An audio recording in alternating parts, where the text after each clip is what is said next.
नमस्कार दोस्तों मित्रों, आज हम कन्या राशि की बात करने वाले हैं कि कन्या राशि वाले जातकों के लिए महीना मई का महीना ये कैसा रहने वाला है। मई 2025 आपके लिए क्या लेकर के आया है। आपका स्वास्थ्य कैसा रहेगा, आपके शिक्षा ज्ञान विवेक कैसा रहेगा, बुद्धि कितना काम देगी, लव रिलेशन आपके कैसे रहेंगे, दाम्पत्य जीवन आपका कैसा रहेगा, व्यापार बिजनेस कैसा चलेगा, भाग्य कितना साथ देगा, आपके कैरियर में क्या बदलाव होगा, ये सब बहुत आसान तरीके से हम समझेंगे।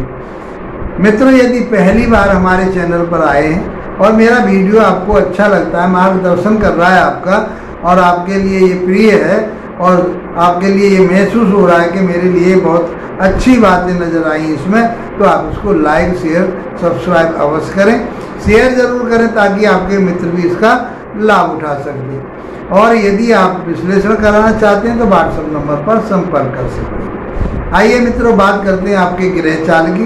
तो आपकी राशि के मुताबिक कौन कौन से ग्रह कौन कौन से भाव में बैठे हुए हैं, कौन कौन से घर में बैठे हुए हैं और कौन कौन से प्लैनेट जो भी हैं आपके लिए शुभ हैं और कौन से अशुभ हैं, उन सारी बातों की चर्चा हम बहुत आसान तरीके से करेंगे। तो आपके राशि के मुताबिक जो राशि के स्वामी बनते हैं वो बनते हैं आपके बुधदेव, और बुधदेव राहु के, शनि के, शुक्र के साथ कहाँ बैठे हुए हैं? बैठे हुए हैं सप्तम भाव में, नीच के होकर के बैठे हैं, क्योंकि ये मीन राशि में नीच हो जाते हैं। लेकिन उच्च के शुक्र बैठे हैं तो आपका नीचत्व भंग हो जाता है। अब रहे शनि और राहु की बात, शनि की और राहु की बात जो सप्तम भाव में बैठे हैं उनकी हम चर्चा करेंगे। और उसके बाद में केतु आपके बिल्कुल लगन भाव पर, राशि पर ही विराजमान है। अष्टम भाव में सूर्य बैठे हुए हैं, नवम भाव में गुरु बैठे हुए हैं, मंगल नीचत्व प्राप्त करके 11वें भाव में बैठे हुए हैं। तो आपके लिए कौन कौन से ग्रह कितना प्रभाव देने वाले हैं, अच्छा या बुरा, उसको हम बहुत ध्यान से समझेंगे और वीडियो को लास्ट तक जरूर देखिए। मित्रों, लास्ट तक आप देख पाएंगे इसको तो आपके लिए बहुत कुछ मिलेगा। आधी अधूरी वीडियो देखने से कोई लाभ प्राप्त नहीं होता और आपका भी समय खराब होता है। हम तो आपके लिए ही प्रयास कर रहे हैं, आप लोगों को बताने के लिए ही कर रहे हैं कि आपके जीवन में उन्नति और तरक्की हो, ये हमारा प्रयास है। ज्योतिष के माध्यम से हम आपको वो रास्ता बता रहे हैं जिससे आप उस फंसे हुए रास्ते से आगे निकल सके। मित्रों, ग्रह चाल मैंने आपको बताई, तो इस ग्रह चाल को समझने के लिए हम पहले बात करते हैं आपके स्वास्थ्य की। तो स्वास्थ्य के लिए आपके बुधदेव सप्तम भाव में बैठे हुए हैं, गुरु की राशि में बैठे हुए हैं और अपने घर को वो देख रहे हैं। तो इसका अर्थ ये शुक्र भी देख रहे हैं आपकी राशि को, आपके व्यक्तित्व को, राहु और शनि भी देख रहे हैं और केतु विराजमान। तो आप अहम नहीं पाले, पहले तो ये बात समझिए। केतु देव अहम देते हैं और आपको वैसे तो वो सात्विक विचारधाराओं की तरफ ले जाते हैं, लेकिन सात्विक विचारधाराओं में अहम आ ही जाता है। ऐसा क्यों हो रहा है? ऐसा नहीं होना चाहिए। तो ये चीज़ें आज के समाज में अच्छी नहीं लगती। तो इस तरह से कोई किसी के प्रति आर्गूमेंट ना करें। विशेष रूप से आप पत्नी के प्रति या पति के प्रति, आप अपने पार्टनरशिप में जो काम कर रहे हैं उनके प्रति ऐसे आर्गूमेंट ना करें ताकि जो आपस में कहीं मन मुटाव। तो राहु का और शनि का यही प्रभाव रहता है। अब राहु यहाँ 18 मई तक रहेंगे, फिर वो चले जाएंगे आपके छठे भाव में, और सूर्यदेव 15 तारीख तक अष्टम भाव रहेंगे, फिर आपके भाग्य भाव में चले जाएंगे। और कहाँ के स्वामी होंगे? वो 12वें भाव के स्वामी होंगे। अच्छे नहीं, गुरुदेव आपकी राशि में चौथे भाव के और सप्तम भाव के स्वामी होकर के कहाँ बैठे हुए हैं? आपके भाग्य स्थान में बैठे हुए हैं। 15 मई को ये भी वहाँ से आगे बढ़ जाएंगे। तो कई ग्रह आपके लिए पॉजिटिव होंगे और कई ग्रह आपके लिए नेगेटिव होंगे। मंगल आपके नीचत्व प्राप्त करके 11वें भाव में, डिजायर के घर में, बढ़ोतरी के घर में बैठे हुए हैं और मंगल आपके हिसाब से राशि के मुताबिक फेवर में नहीं है। तो स्वास्थ्य की बात कर लेते हैं। तो स्वास्थ्य आपका ठीक रहेगा।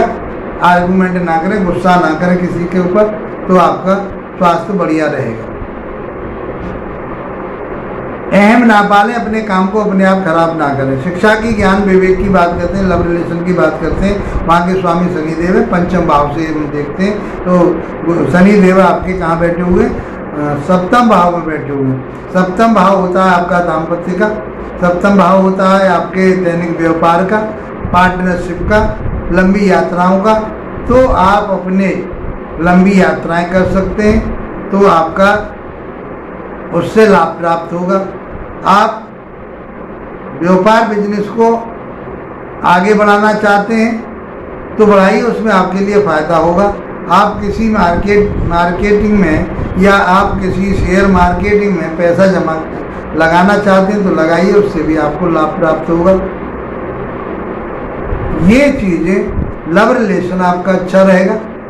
तो शुक्र बैठे हुए हैं, बुध बैठे हुए हैं साथ, इस बात का आपको ध्यान रखना पड़ेगा। तो शिक्षा, ज्ञान, विवेक आपका अच्छा रहेगा। और अब बात करें आपके दाम्पत्य जीवन की, तो दाम्पत्य जीवन के स्वामी कौन बताए हमने? गुरुदेव। और गुरुदेव की स्थिति कहाँ है? नवम भाव में। ये 15 मई से यहाँ से आगे चले जाएंगे, 10वें भाव में चले जाएंगे।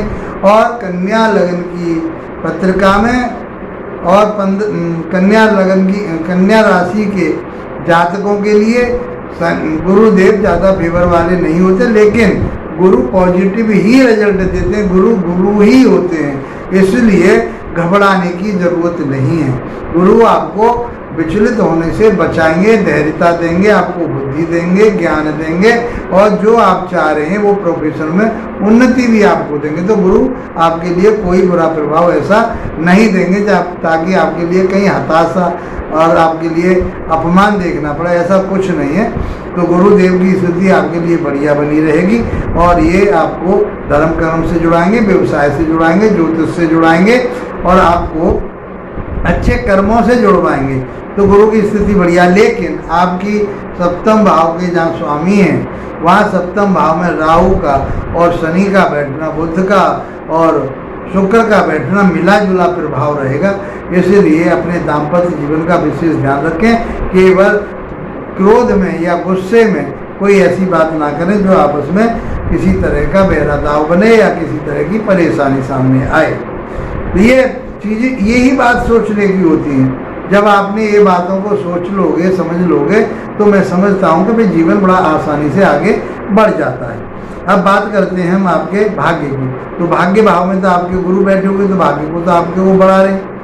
आपके भाग्य को गुरुदेव बहुत आगे ले जा रहे हैं। फिर वो 15 तारीख के बाद में, 15 मई के बाद में आपके 10वें भाव में चले जाएंगे तो और अच्छा रिजल्ट देंगे। तो आप ज्योतिष का काम कर रहे हैं, वेद वेदांतों का काम कर रहे हैं, धर्म का कोई काम कर रहे हैं, कंसल्टेंसी का काम कर रहे हैं, मार्गदर्शन लोगों का कर रहे हैं किसी भी माध्यम से, तो मैं समझ आप न्यायिक संस्था में काम करते हैं, आप जज हैं, मजिस्ट्रेट हैं, वकील हैं, तो ये समय आपके लिए बहुत अच्छा रहने वाला है, प्रोफेशन के हिसाब से भी और आपके भाग्य के हिसाब से भी। भाग्य आपका पूरी तरह से साथ देने के लिए तैयार बैठा हुआ है।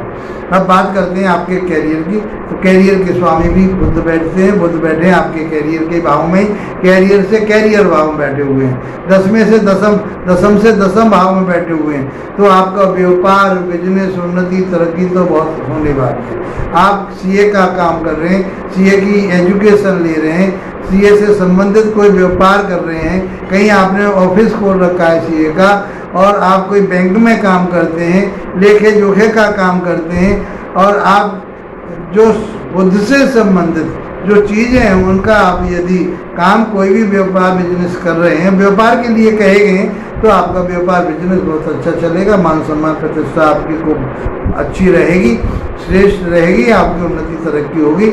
ये आपके लिए बुद्ध देव लेकर के आए हैं। बुद्धदेव शुक्रदेव के साथ हैं, तो आपके जो शौक मौज हैं वो भी सब अच्छे रहेंगे, पिता के साथ संबंध बहुत अच्छे रहेंगे, किसी प्रकार की कोई समस्या नज़र नहीं आती है। तो इस प्रकार से आपका कैरियर भाव अच्छा है, भाग्य भाव अच्छा है, दाम्पत्य जीवन को थोड़ा सा समझ करके चलना है आपको। आपका जो व्यापार बिजनेस है वो अच्छा रहने वाला है, शिक्षा ज्ञान विवेक लव रिलेशन आपके अच्छे रहने वाले हैं, आपका जो स्वास्थ्य है वो बढ़िया रहने वाला है। मित्रों, इसके बावजूद भी आपको डिस्टर्बेंस हो रहा है, कोई परेशानी आ रही है, तो भगवान गणेश जी की आराधना कीजिए, माता रानी की आराधना कीजिए, तो आपका ये समय बहुत अच्छा रहने वाला है, उन्नति तरक्की वाला होगा।